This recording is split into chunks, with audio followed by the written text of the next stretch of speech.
So a lot of people online are saying that the Samsung Galaxy S25 Ultra, which is due out next month, is just not worth the upgrade over what they've released before. So I've got here the S24 Ultra, but let's be honest, that's pretty much true for smartphones in general nowadays. We don't tend to get those leaps and bounds in terms of innovation like we used to get. But the S25 Ultra does still have a number of updates and improvements over its predecessor that are at least worth talking about. First off, despite some things that I've read online, there are going to be updates to the camera. Yes, it's true that the standard wide-angle lens is still 200 megapixel, just as it was with the S24 Ultra, which is still a fantastic amount of pixels, but it isn't actually upgraded here.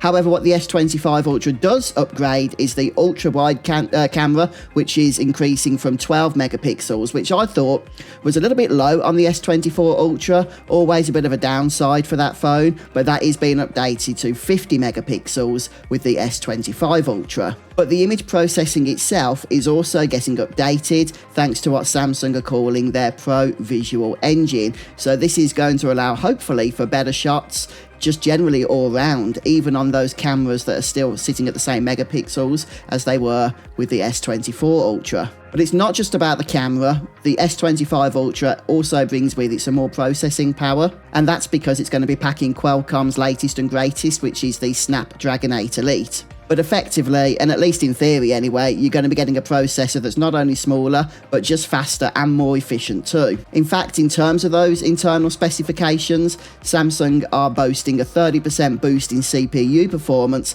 and a 37% boost in GPU performance. And don't forget, the S24 Ultra did bring some AI features with it, such as the circle to search, amongst other things. I suspect the S25 Ultra is going to continue with those, and hopefully they'll just be a little bit snappier, a little bit quicker, and hopefully, a little bit more effective. And even though I've never really had any issues with overheating with my S24 Ultra, I know a few people have complained about that, but Samsung have actually managed to increase the cooling chamber here by, I think, 40%. So especially if you're going to be, for example, capturing up to 8K video, which I never do, which is probably why I never had any issues, then hopefully you'll be able to do so for longer before your device starts to shut down from the heat. But perhaps the most notable change here, whether it's an improvement or not, is yet to be determined, but that is in the design. Now, the S25 is still going to include the S Pen, which is pretty much a staple at this point of the Galaxy series, but the S25 Ultra is definitely going to be softening things up.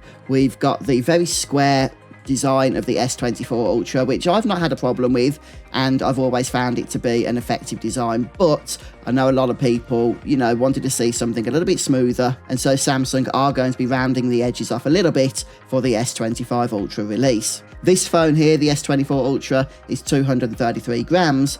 The successor is only going to be 218 grams, so a little bit lighter for your pocket. Now, Samsung themselves, for what it's worth, are saying that they're not going to be compromising on durability, so we're still getting the same Gorilla Armor 2 glass and the ultra-strong titanium frame, and the S25 Ultra is still going to be rated as IP68. The S25 Ultra is going to ship with Samsung's One UI 7, and it's going to have Google Gemini integrated right into the software as well. Now, there are other differences that the Samsung S25 Ultra is going to bring into play over the predecessor here, but I think those are the main ones that I've covered. Again, whether you think this is going to be worth the upgrade if you've got the S24 Ultra or even the S23 Ultra, which is a couple of years old now, I'm not sure a lot of people are going to think it is, but again, as I mentioned at the start, that's pretty much just what the smartphone market is. But ultimately, are you excited about the Galaxy S25 Ultra phone, which is releasing in February? Please let us know down in the comments below what your thoughts are. But thanks so much for stopping by, checking out the video. I'll catch you next time.